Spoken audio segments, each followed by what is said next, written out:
Nah, karena terus didesak sama si Malone ini dengan dalil keamanan akun kriptonya yang bermasalah dan Bitcoin dalam akunnya tersebut bisa terancam hilang, ternyata nggak disangka si investor kripto ini akhirnya juga terpengaruh untuk berpikir bahwa dia ini bener-bener nggak punya pilihan lain selain ngasih akses izin ke personal komputernya buat si Malone dan gengnya ini.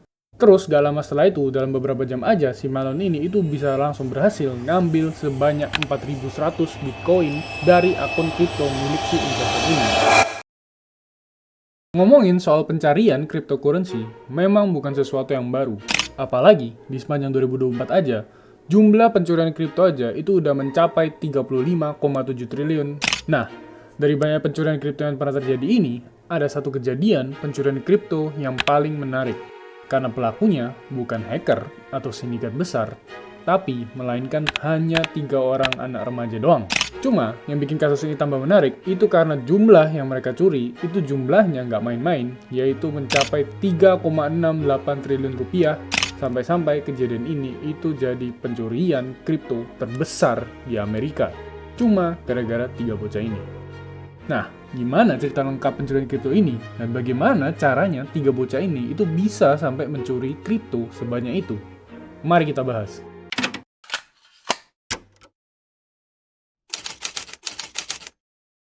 Nah, dari banyaknya cryptocurrency yang ada di muka bumi ini, pastinya yang paling terkenal nggak lain dan nggak bukan adalah Bitcoin.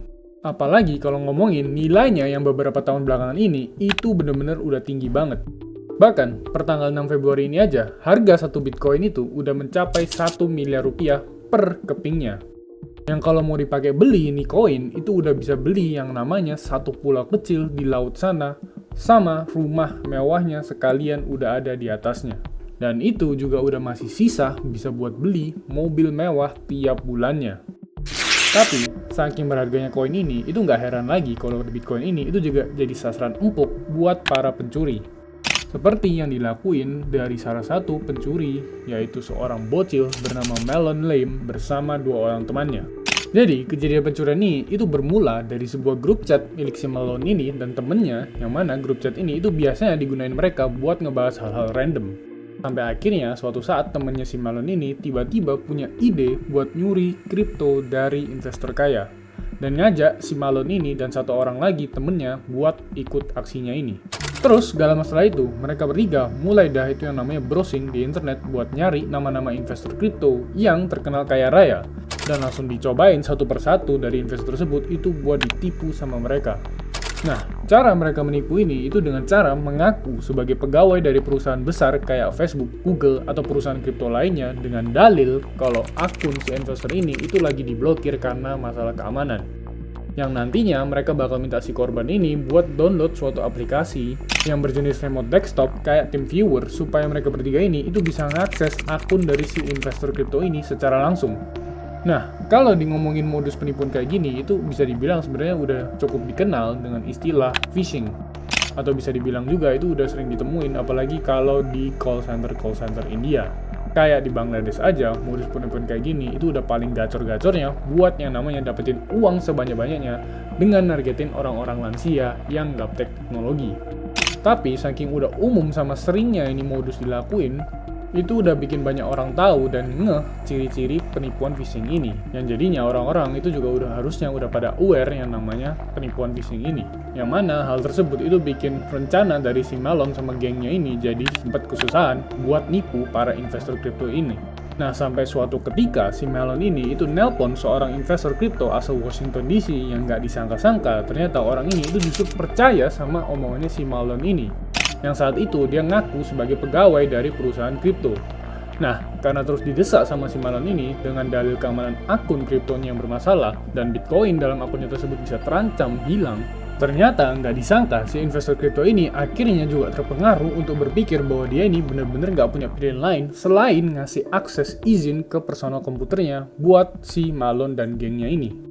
Terus, gak lama setelah itu, dalam beberapa jam aja, si Malone ini itu bisa langsung berhasil ngambil sebanyak 4.100 Bitcoin dari akun kripto milik si investor ini.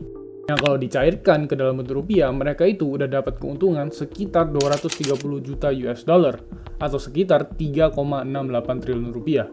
Abis itu mereka bertiga ini jelas langsung heboh banget, dan salah satu temennya mereka ini juga langsung ngerekam momen kehebohan mereka ini yang berhasil mencuri Bitcoin sebanyak itu.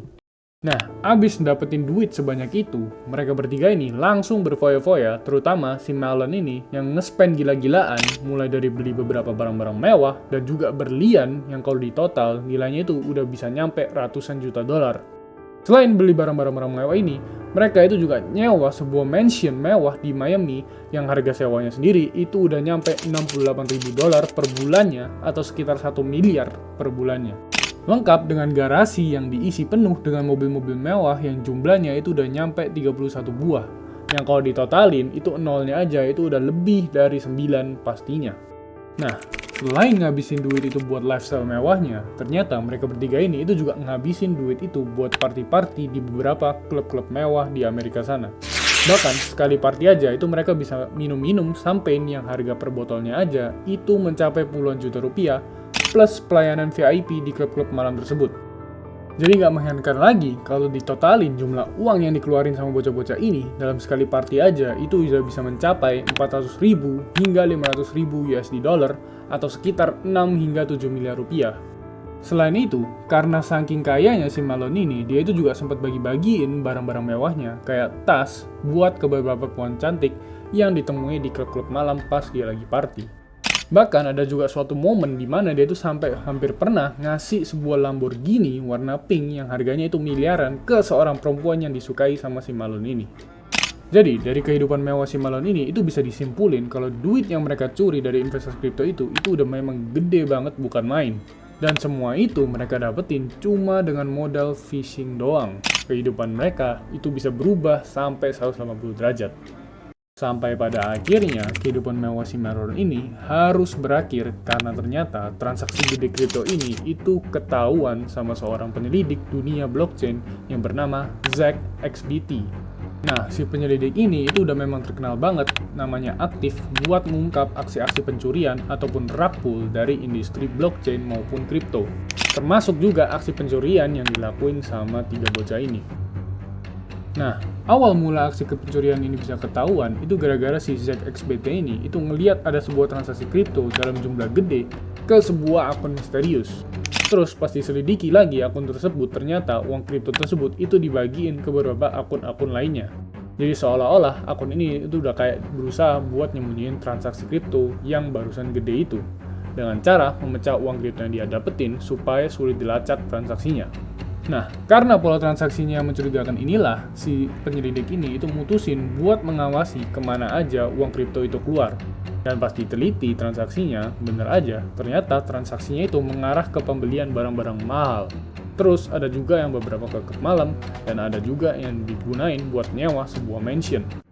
Setelah mengetahui hal-hal tersebut, akhirnya si penyelidik ini itu lanjut buat nyelidikin di media sosial buat nyari tahu apakah ada orang yang akhir-akhir ini itu ngabisin uangnya untuk klub malam dan belanja barang-barang mewah. Yang mana akhirnya si penyelidik ini itu berhasil nemuin sebuah akun bernama Greyfish yang memiliki cocok logi dengan pengeluaran kripto yang mencurigakan tersebut. Nah, akhirnya si penyelidik ini itu lanjut buat ngumpulin beberapa bukti dari pemilik akun si Greyfish ini, yang akhirnya berhasil nemuin satu bukti kuat, yaitu berupa video yang sempat direkam sama si temannya Malone ini pas setelah mereka bertiga abis nyuri uang kripto tersebut. Yo! We're done! I'm passing out! Do you know how much money that is? Quarter of a bill. Nah, dengan bukti berupa video tersebut dan tambahan beberapa bukti transaksi lainnya, si penyelidik ini itu langsung ngelaporin si Malone dan kedua temennya ke FBI. Yang mana langsung pada tanggal 18 September 2024, si Malone ini dan kedua temennya itu langsung diamanin sama FBI, tepatnya di mansion mewah mereka yang berada di Miami, Florida. Namun, hingga saat ini masih belum ada update lagi tentang persidangan mereka dan berapa lama mereka bertiga ini bakal dipenjara. Tapi kalau ngelihat dari tindakan mereka bertiga ini, pastinya mereka bakal dipenjara lebih lama daripada koruptor Hima. Nah, begitulah kasus pencurian kripto terbesar di Amerika Serikat yang ternyata dilakukan hanya oleh 3 orang remaja muda atau bocil dan hanya menggunakan metode simple yang banyak orang-orang tahu, yaitu dengan berupa phishing. Tapi dari cara sederhana tersebut, mereka itu berhasil ngambil uang sebanyak itu dan langsung bisa pesta tiap malamnya sampai tinggal di mansion yang sangat mewah. Oke, terima kasih sudah menonton, dan kalau ada yang salah atau kurang bisa tulis di kolom komentar di bawah. Jangan lupa like dan share kalau suka.